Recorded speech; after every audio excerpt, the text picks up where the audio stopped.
Écoute-moi bien, frère. Je vais te balancer une vérité que peu d'hommes ont le courage d'affronter. Chaque relation, c'est une guerre d'influence. Pas une bagarre à coups de poing ou une joute verbale, mais une bataille psychologique, subtile, où celui qui maîtrise les règles gagne à tous les coups. Aujourd'hui, je vais te révéler ce que les femmes ne te diront jamais, mais qu'elles respectent au plus profond de leur âme. Elles préféreraient que tu ignores ces vérités, car le jour où tu les comprendras, tu arrêteras de ramper à leurs pieds, de courir après des chimères. Tu deviendras cet homme qu'elles admirent, celui qui influence sans mendier, qui attire sans ouvrir la bouche, qui impose son énergie sans lever le ton. La manipulation, ici, ce n'est pas un jeu de menteur ou une tactique sournoise, c'est un art. L'art de la présence, du silence, de la maîtrise absolue de soi. Un homme qui ne se trahit jamais, les femmes le sentent dans leurs tripes. Elles te testent, elles te provoquent, non pas pour te briser, mais pour vérifier si tu tiens bon face à la tempête. Parce qu'aucune reine ne s'abandonne à un roi qui tremble. Si tu veux influencer une femme, commence par régner sur tes pensées, ton regard, ton calme. C'est dans ta façon de répondre sans t'emballer, de partir sans menacer, de rester stoïque face au chaos. La vraie puissance, c'est de ne rien dire et de la laisser réfléchir. Je vais te donner les clés psychologiques, les dynamiques invisibles qui façonnent leurs désirs. Mais attention, une fois que tu vois, tu ne peux plus faire demi-tour. La première clé, c'est l'indifférence sélective, le langage des hommes rares. La plupart des gars pensent qu'ils vont séduire en faisant des caisses. Ils accumulent les compliments mielleux, les messages à n'en plus finir, les attentions constantes, les emojis en pagaille, les invitations à tout va. Mais plus ils donnent, plus ils s'enfoncent. Pourquoi? Parce que la valeur d'un homme ne se mesure pas à ce qu'il offre comme un marchand désespéré, mais à ce qu'il retient, ce qu'il garde pour lui. L'indifférence sélective, c'est l'arme des hommes qu'on ne peut pas mettre en cage, ceux qui réécrivent les règles du jeu. Prenons une scène. Tu es en soirée, elle te parle, te lance un regard qui cherche à te happer. Un mec lambda va plonger tête baissée, répondre à tout, faire le clown pour la garder près de lui. Toi, tu l'écoutes, tu esquisses un sourire discret, mais tu ne te jettes pas dans ses filets. Tu lui donnes juste assez d'attention pour qu'elle sente que tu es là, mais pas assez pour qu'elle te tienne en laisse.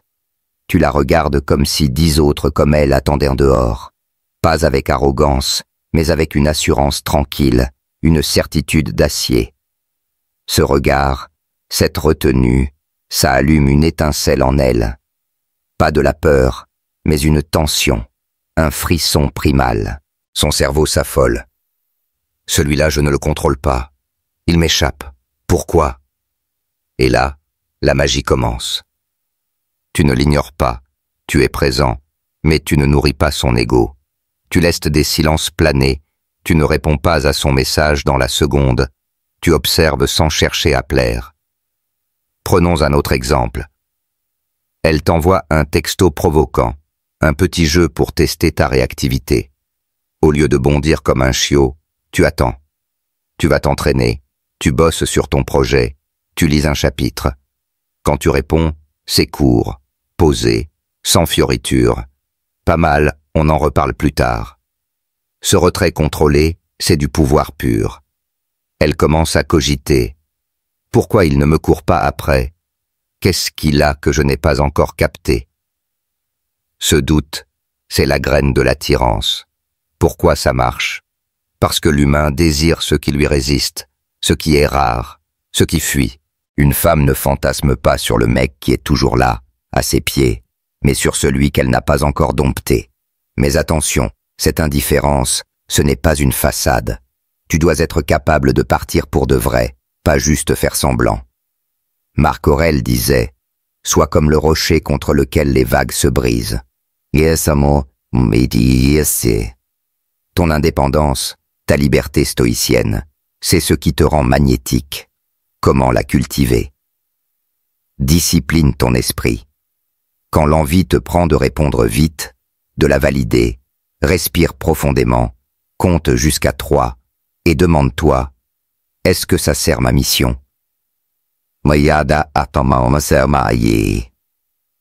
Passe du temps seul, sans téléphone, sans bruit, pour te recentrer. Médite sur ce que tu veux vraiment. Un homme qui se suffit à lui-même n'a pas besoin de mendier l'approbation, et c'est précisément ça qui la pousse à courir après toi. Mais l'indifférence sélective n'est qu'une facette de l'équation. Une autre clé, tout aussi redoutable, te permet de creuser un désir profond. C'est le désalignement contrôlé, l'art de créer le manque sans jamais tomber dans la prévisibilité. Si tu veux qu'une femme s'attache, ne lui donne jamais exactement ce qu'elle attend, au moment où elle l'attend. Pas pour la frustrer ou jouer les manipulateurs, mais pour créer une tension émotionnelle. Ce trouble délicieux où le désir prend racine. Une femme ne tombe pas amoureuse dans le confort d'une routine. Elle s'attache dans l'inconnu, dans ce qu'elle ne peut pas encore saisir. Le désalignement contrôlé, c'est l'art de surprendre, d'être chaleureux quand elle s'y attend le moins, distant quand elle pense t'avoir cerné. Prenons une scène. Vous êtes dans un café. L'ambiance est détendue. Elle rit à tes blagues. Elle croit que tu es à fond sur elle. Soudain, tu changes de rythme. Tu la regardes en silence, un sourire énigmatique au coin des lèvres, et tu dis « T'es pas mal, mais j'ai un truc à régler. On se voit demain. » Tu te lèves, tu pars, sans t'expliquer. Ce départ, ce silence, va tourner en boucle dans sa tête pendant des heures. Pourquoi? Parce que tu as brisé son schéma, tu n'as pas validé son attente. Prenons un autre exemple. Elle t'envoie un message doux, plein de sous-entendus charmeurs. Tu le lis, tu souris, mais tu ne réponds pas tout de suite. Tu attends quelques heures, tu fais autre chose. Tu bosses, tu lis, tu t'entraînes. Quand tu réponds, c'est léger, sans trop en faire. Ça me fait sourire, à plus.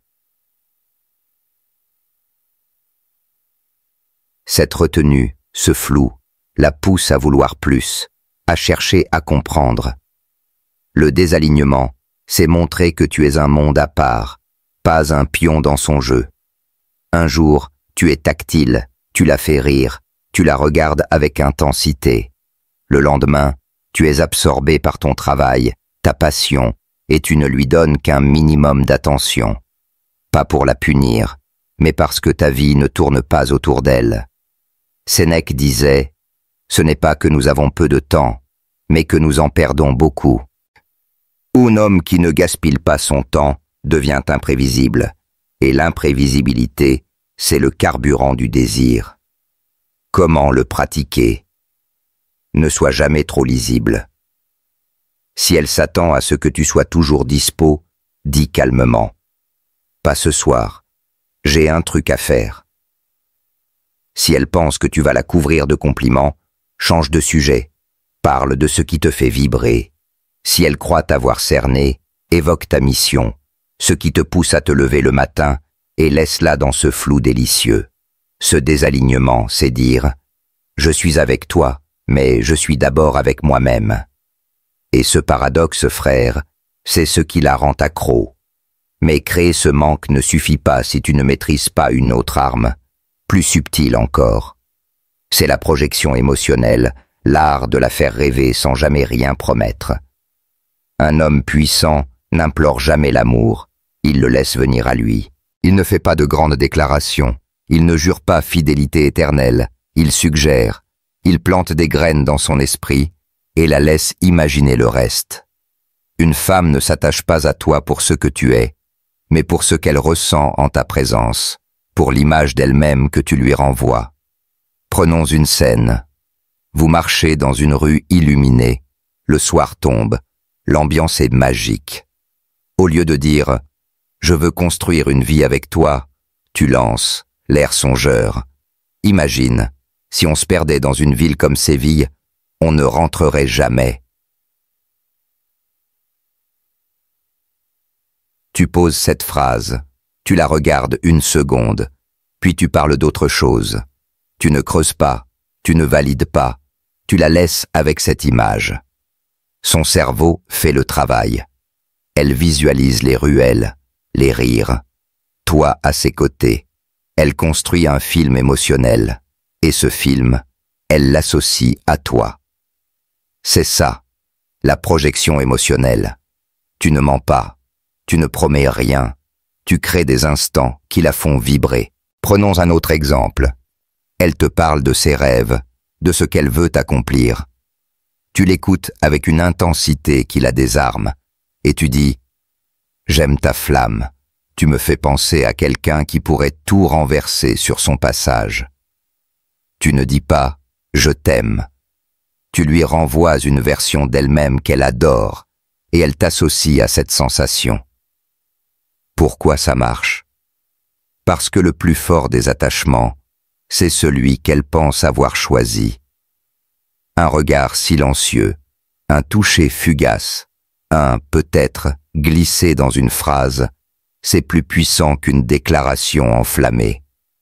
Épictète disait « Ce qui trouble les hommes, ce ne sont pas les choses, mais le jugement qu'ils en portent. » Tu ne contrôles pas ses pensées, mais tu peux influencer ce qu'elle ressent. Comment le faire? Sois précis dans tes mots, mais vague dans tes intentions. Ne dis jamais tout, laisse des blancs qu'elle remplira d'elle-même. Crée des moments intenses, une conversation profonde, un silence partagé, un regard qui dit tout sans rien dire. Puis, retire-toi avant qu'elle ne s'habitue. Cette absence, ce manque, c'est ce qui ancre l'émotion. Mais attention, ce pouvoir demande une solidité d'acier. Si tu es fragile, si tu doutes de toi, c'est toi qui te perdras dans ce jeu. Mais la projection émotionnelle, aussi puissante soit-elle, n'atteint son plein potentiel qu'avec une autre arme, celle qui désarme sans effort. C'est la loi du silence masculin, l'arme ultime du respect et du désir. Un homme faible parle trop. Il se justifie, s'excuse, explique, cherche à rassurer, à combler le vide. Il croit que le bruit le rend visible, mais c'est tout l'inverse. Plus tu parles, plus tu deviens prévisible, et ce qui est prévisible perd son éclat. Le silence masculin, c'est la posture d'un homme qui incarne sa vérité sans avoir besoin de la crier sur tous les toits. Prenons une scène. Elle te reproche quelque chose, elle hausse le ton, elle te pousse dans tes retranchements. Un mec lambda va riposter, se défendre ou s'effondrer en excuses. Toi, tu la regardes calmement, tu écoutes jusqu'au bout et tu ne dis rien. Pas un silence vexé, pas un silence fuyant, mais un silence solide qui dit « Je t'entends, mais je ne vais pas me laisser emporter par ce chaos. » Ce silence, c'est un miroir. Elle y voit ses émotions, ses failles, et ton calme la désarme. Prenons un autre exemple. En soirée, elle te lance une pique devant tout le monde, un test pour voir si tu vacilles. Tu souris légèrement, tu soutiens son regard, et tu ne réponds pas.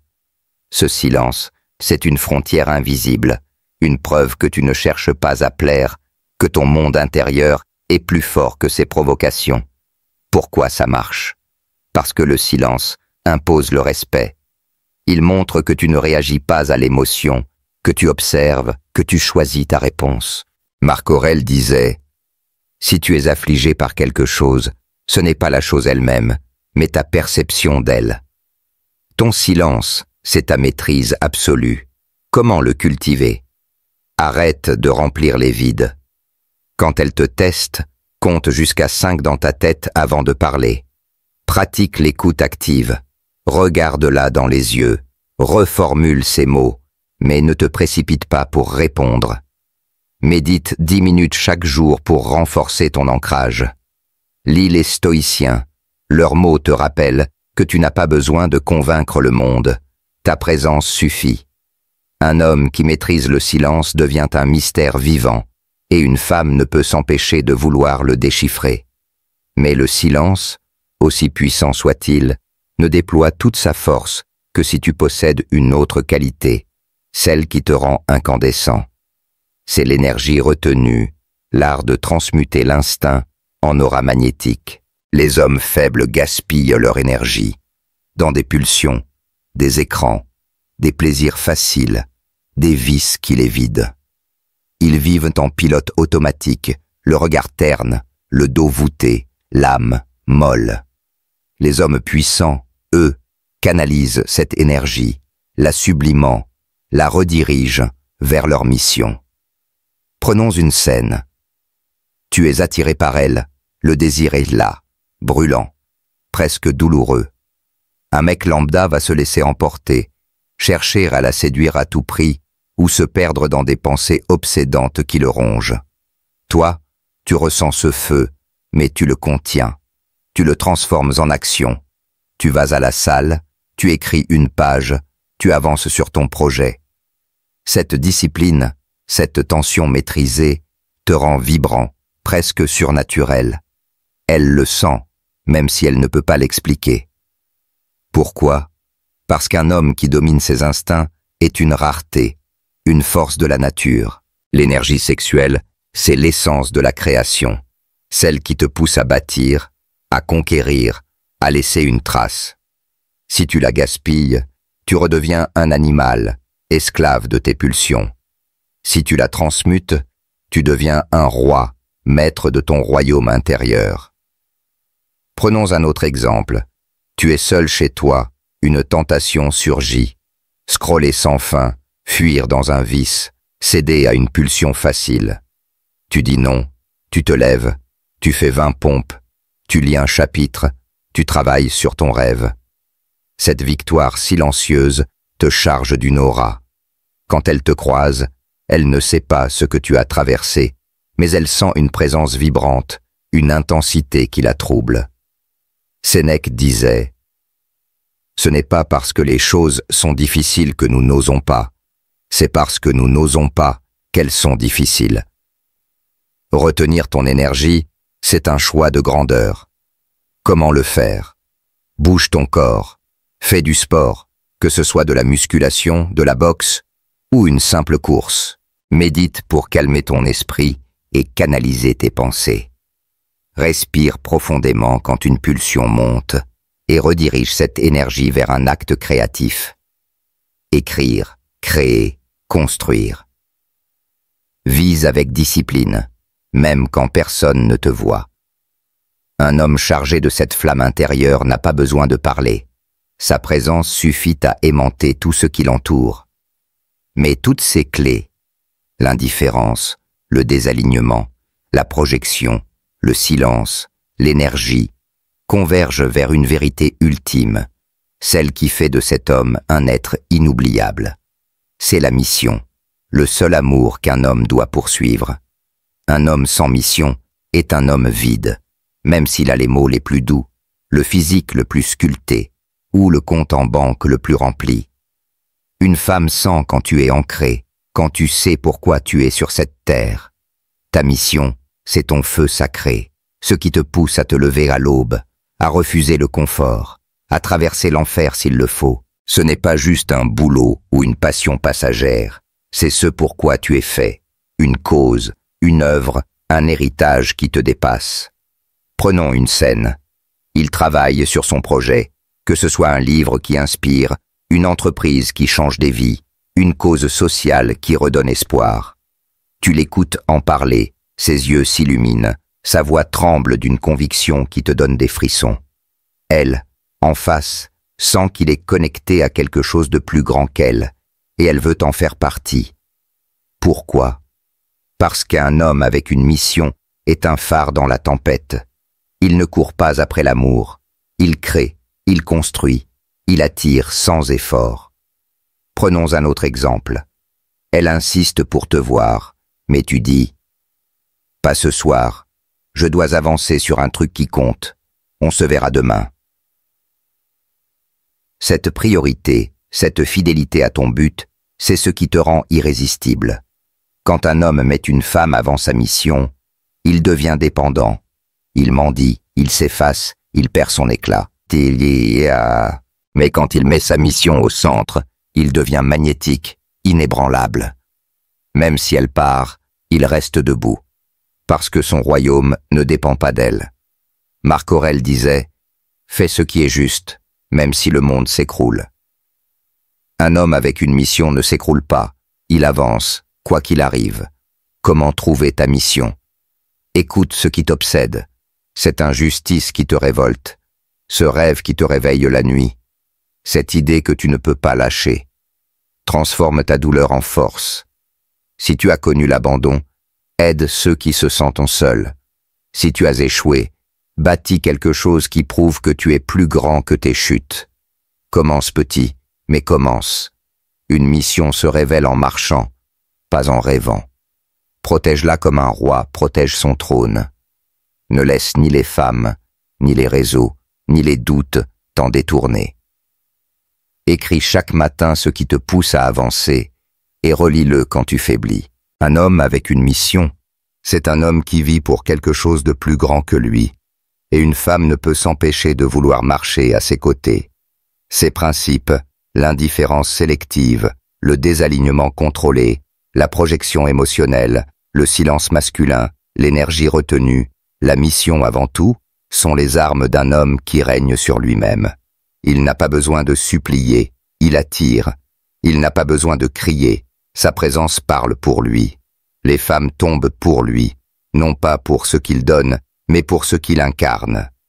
Un homme libre, ancré, habité par une vérité plus grande que lui. Mais devenir cet homme, frère, c'est un choix, un labeur de chaque instant. Ce n'est pas un sprint, c'est un marathon. Chaque matin, pose-toi cette question. Est-ce que je vis pour plaire ou pour bâtir mon empire?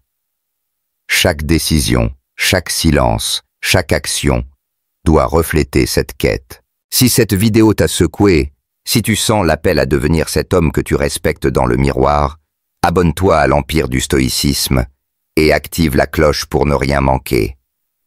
Like cette vidéo pour réveiller d'autres hommes. Partage-la avec un frère qui doit entendre ce message. Dis-moi en commentaire. Quelle clé vas-tu travailler en premier? Écris « Je choisis ma mission. Je deviens inarrêtable » pour ancrer cette vérité dans ton âme. Deviens cet homme et le monde entier, femme, ami, destin, te suivra.